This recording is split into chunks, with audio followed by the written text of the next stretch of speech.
Welcome to Sweet Tea with the Classics, the podcast that takes classic literature and gives it a Southern twist. Join me, Sweet Tea, as we go through some old favorites in a new accent.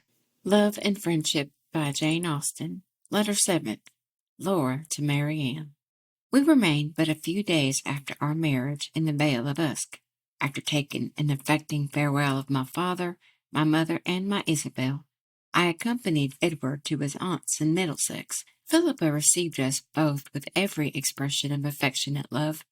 My arrival was indeed a most agreeable surprise to her, as she had not only been totally ignorant of my marriage with her nephew, but she had never even had the slightest idea of there being such a person in the world.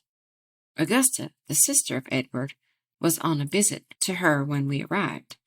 I found her exactly what her brother had described her to be, of the middle size. She received me with equal surprise, though not with equal cordiality, as Philippa.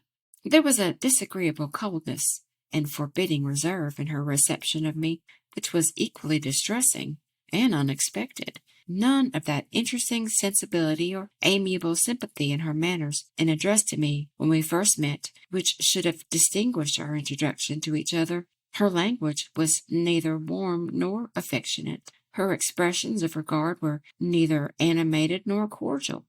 Her arms were not open to receive me to her heart, though mine own were extended to press her to mine.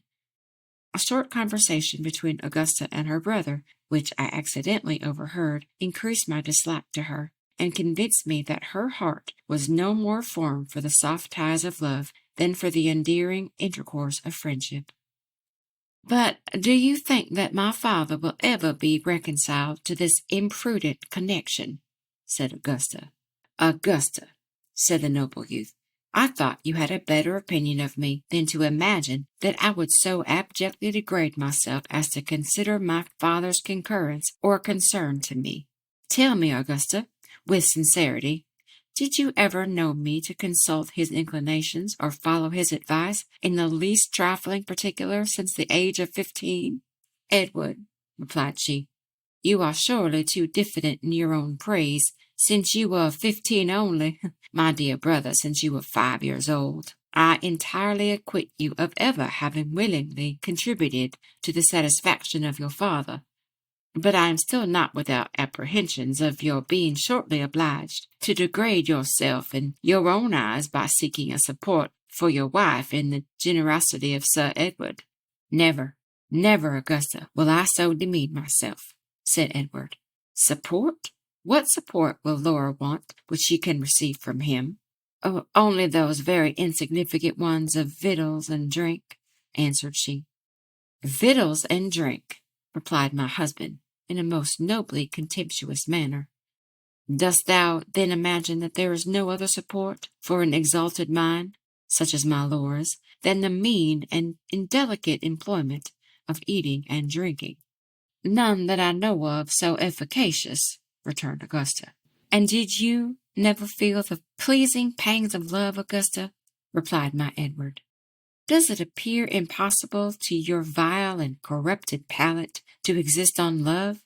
Can you not conceive the luxury of living in every distress that poverty can inflict with the object of your tenderest affection?" "You are too ridiculous," said Augusta, "to argue with.